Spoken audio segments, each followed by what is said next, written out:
మా తండ్రి గారు మహాదేవుడు ప్రకటించినట్లుగా నిజమైన విజేత గజాననుడే.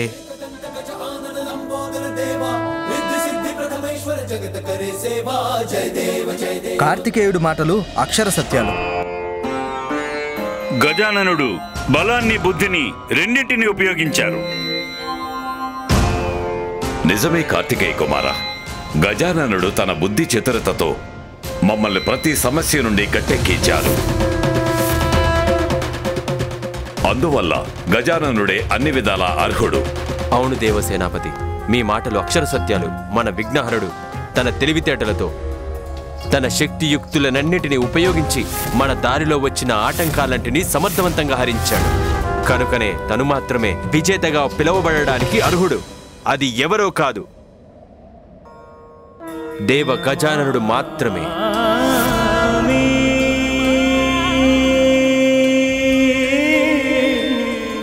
అంటే విఘ్నహరుడు గజాననుడు విజేత అయ్యాడు.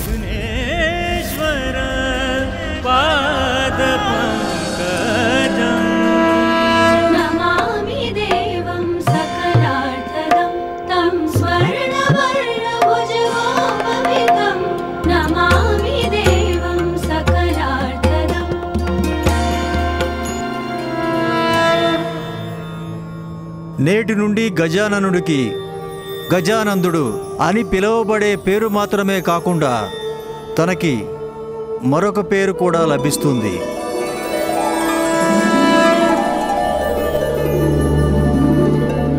ఇప్పుడు నేను దానిని ప్రకటిస్తున్నాను. దాని ప్రతిధ్వని యావత్ బ్రహ్మాండములోని ప్రతి మూలకణానికి, ప్రపంచంలోని ప్రతి ఇంటికి వినిపించాలి.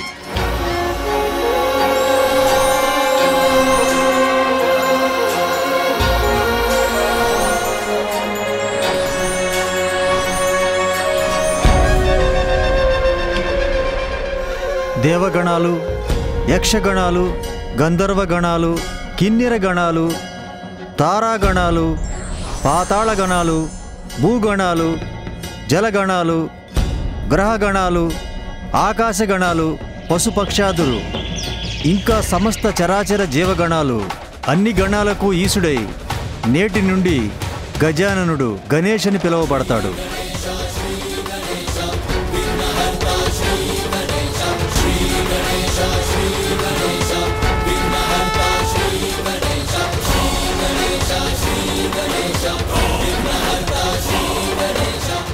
ధార్మికంగా జీవించే జీవనులకు విఘ్నహరుడుగాను, ఇంకా అధర్మపరులకు విఘ్నకారుడుగా ఉంటాడు గణేశుడు.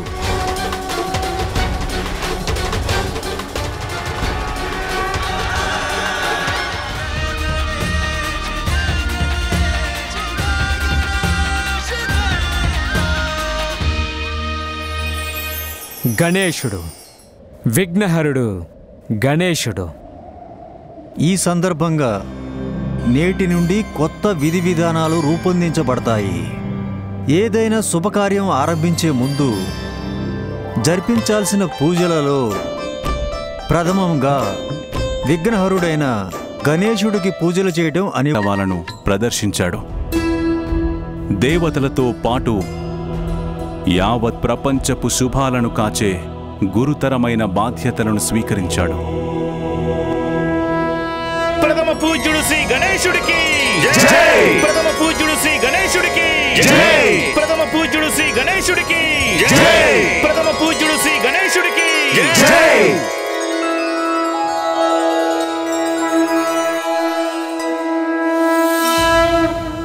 తమరి పుత్రుడైన గణేశుడు దైవ పదవిని ముందే సంపాదించుకున్నాడు. ఈరోజు ప్రథమ పూజ్య పదవిని సాధించుకుని మీ ప్రతిజ్ఞను నెరవేర్చాడు. నారాయణ నారాయణ. అవును మాత, నాకు కూడా ఎంతో సంతోషంగా ఉంది. మా తమ్ముడు గజాననుడైన గణేశుడు కేవలం తన సామర్థ్యాన్ని మాత్రమే నిరూపించుకోలేదు మాత, తనలో ఉండే బుద్ధి బలాన్ని కూడా ప్రదర్శించి రెండింటా తనే సర్వోత్తముడని నిరూపించుకున్నాడు. గెలిచింది నీవే అయినా విజయం మనిద్దరిదే సోదరా. అది నిజమే కదా. నా గెలుపుకి కారణం మీ త్యాగమే అన్నయ్య. నా త్యాగమా? అదెలా? ప్రతి చోట నా కోసం ఆగకుండా ఉంటే మీరే ముందొచ్చేవారు.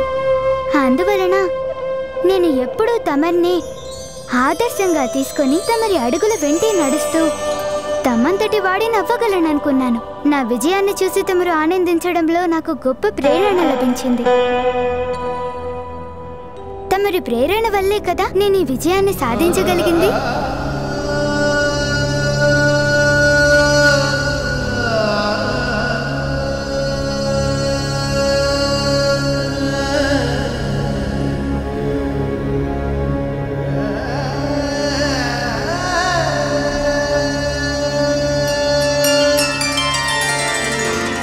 మీ అన్నదమ్ముల మధ్య ఈ గౌరవం, ప్రేమాభిమానాలు ఇలాగే ఉండాలి. అదే నా కోరిక.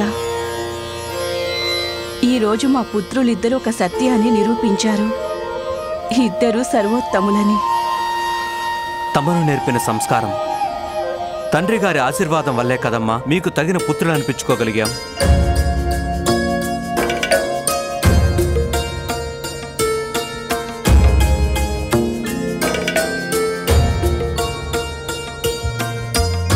కళ్యాణమస్తు.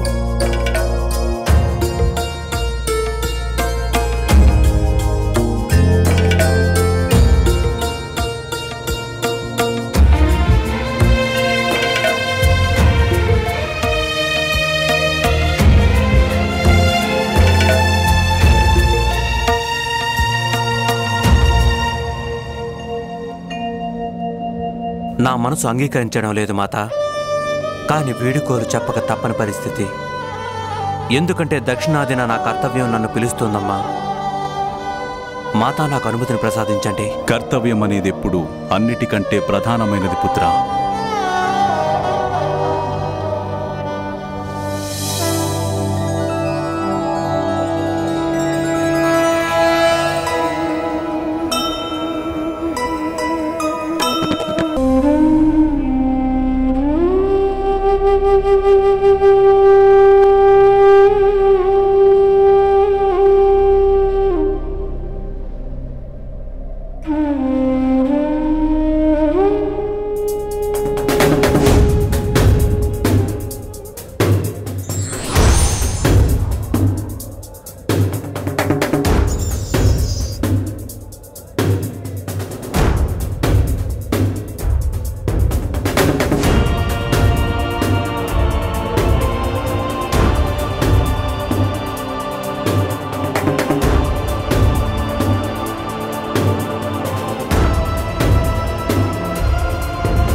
మా ప్రథమ పూజ్య గణేశ, తమరితో సాగిన ఈ అద్భుత ప్రయాణంలో మేమెన్నో విషయాలు నేర్చుకున్నాము. ఇంక మాకు బయలుదేరే సమయం ఆసన్నమైనది ప్రభు. ఈ ప్రయాణంలో మీ అందరితో కలిసి పోటీ పట్టం నా అదృష్టం దేవేంద్ర.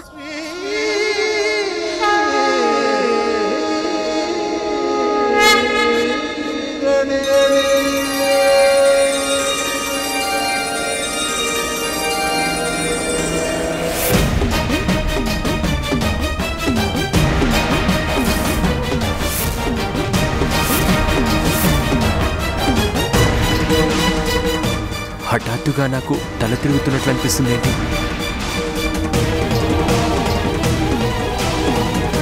ఇంద్రుడి విధంగా ఎందుకు తూలిపోతున్నాడు? ఏం జరిగింది దేవేంద్ర? తమరికేమీ కాలేదు కదా?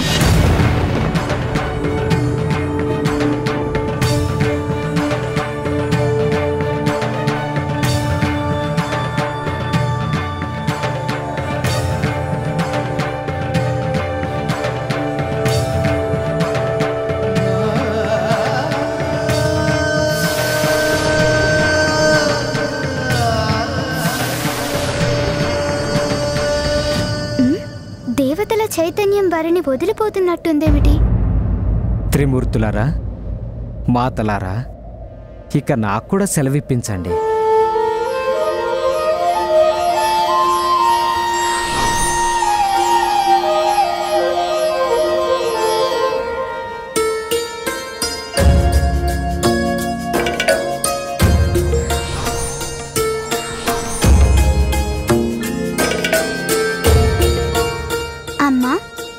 ఇందాక నాకు కనిపించింది.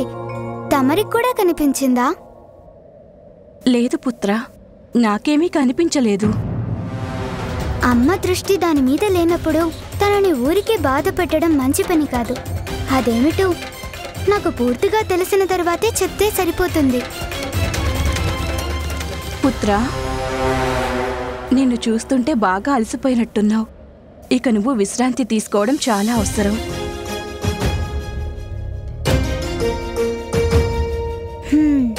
విశ్రాంతి తీసుకోవడం కంటే అసలు విషయం కనిపెట్టడం చాలా అవసరం.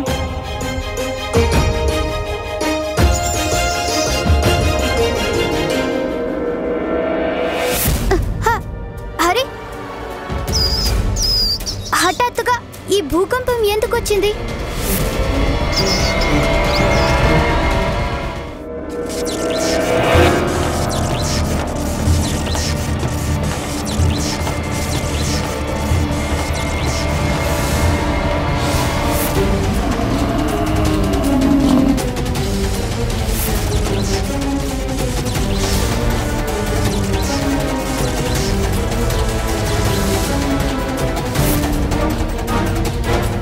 హఠాత్తుగా నా యమపాసానికి ఏమైంది? ఇదేమిటి? యమధర్మరాజు తన కార్యనిర్వహణలు ఎందుకు విఫలమవుతున్నారు?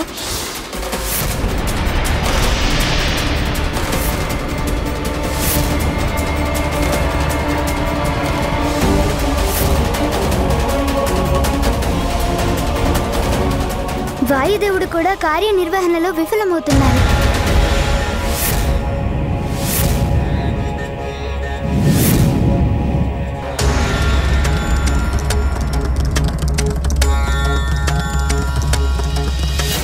ఇదేమిటి? అగ్నిదేవుడి శక్తులు కూడా పనిచేయడం లేదు.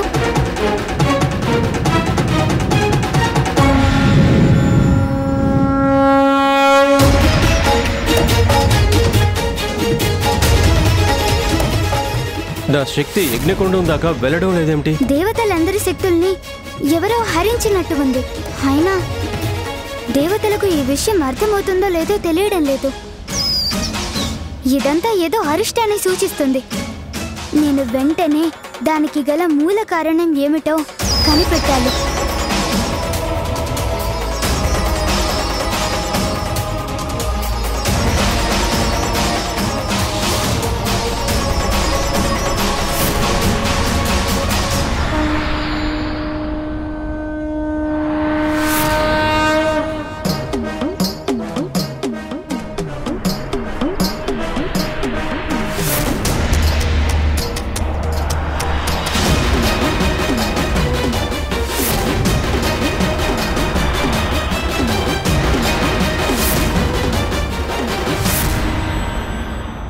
ఇక్కడ ఏదో జరుగుతోంది. ఈ సృష్టిలోని పంచభూతాల తత్వాలన్నిటినీ ఎవరో లాగేసుకుంటున్నట్లు అనిపిస్తోంది. అయినా ఇవన్నీ వెళ్ళి ఎందులో విలీనమవుతున్నాయి? ఏ దుష్టశక్తి ఈ పంచభూతాలన్నీ తన వైపుకు లాక్కుంటుంది? సర్వశక్తులు అటువైపే వెళ్తున్నాయి. అక్కడికి వెళ్ళి చూడాలి. మూషికోత్తమా, పదండి.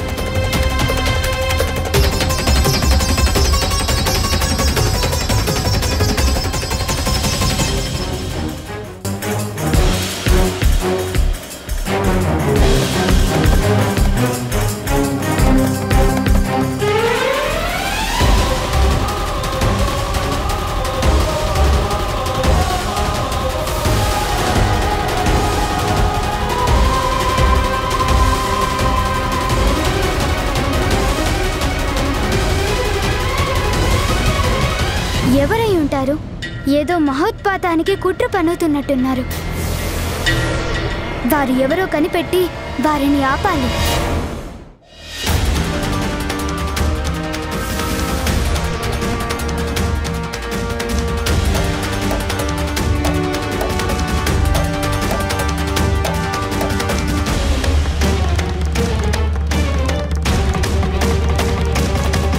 ఇదేమిటిక్కడ?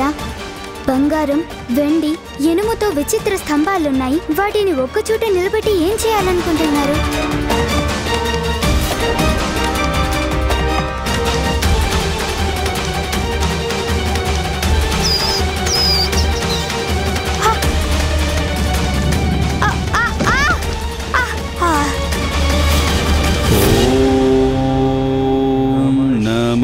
శివాయ.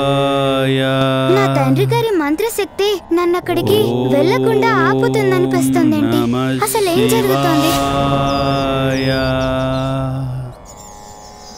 ఓం నమః శివాయ. నిజంగా ఇక్కడ తండ్రి గారి నామజపం జరుగుతోంది. ఎవరో గాని తండ్రి గారి మంత్రోచ్చారణ శక్తితో నన్ను అక్కడికి వెళ్లకుండా అడ్డుకుంటున్నారు. బహుశా వారు తపస్సు చేస్తున్నారేమో. ఎందుక తపస్సు? ఏమైనప్పటికీ ఇదేదో మహా ఉపద్రవాన్ని తెచ్చిపెట్టేలా ఉంది. ఇంకా ఏమాత్రం ఆలస్యం చేయకుండా దీని లోతుకి ప్రవేశించాల్సి ఉంటుంది. చూస్తుంటే ఏవో అసుర శక్తులు అత్యంత ప్రళయ భీకరమైన ఉత్పాతం సృష్టించడానికి ప్రయత్నిస్తున్నట్టుంది. కానీ శివ పంచాక్షరి మంత్రోచ్చారణ కూడా వినిపిస్తోంది. అంటే దీని గురించి తండ్రి గారికి తప్పకుండా తెలిసే ఉంటుంది. కనుక వారినే అడిగి తెలుసుకోవాలి.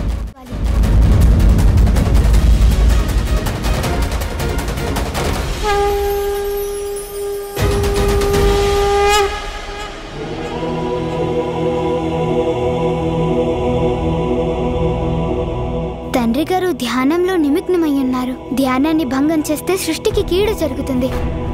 కానీ సృష్టిలోని పంచభూతాలు తత్వాలు విశ్వాంతరాలంలోకి వెళ్ళిపోతూ ఉంటే అంతకంటే పెద్ద ప్రమాదం జరగవచ్చు. అంటే ఇప్పుడు నేనే ఈ ప్రమాదాన్ని తప్పించడానికి తగిన ఉపాయం కనిపెట్టాల్సి ఉంటుంది.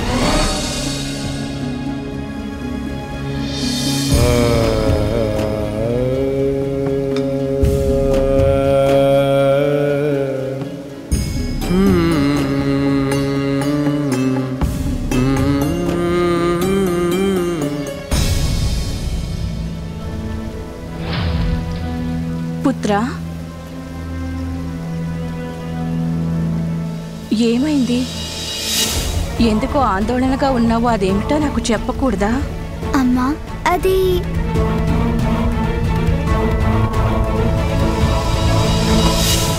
మనసులో ఉన్నదాన్ని చెప్పడం ద్వారా, ఇతరులతో కలిసి మన సమస్య గురించి పంచుకోవడం ద్వారా పరిష్కారం సులభంగా కనిపెట్టవచ్చు పుత్రా. అమ్మా, కొంతసేపటి క్రితం నాకు ఒక నిగూఢమైన అనుభవం కలిగింది.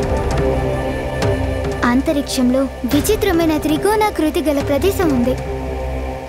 దానిలోకి వెళ్ళాలని నా ప్రయత్నాన్ని ఏదో దివ్య మాంత్రిక శక్తి చాలా బలంగా అడ్డుకుంటుందమ్మా.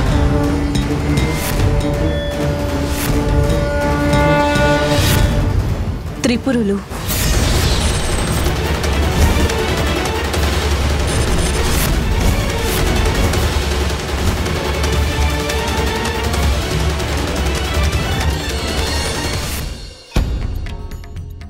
తెలివైన వారెప్పుడూ పైకి కనిపించేదే నిజమని నమ్మరు.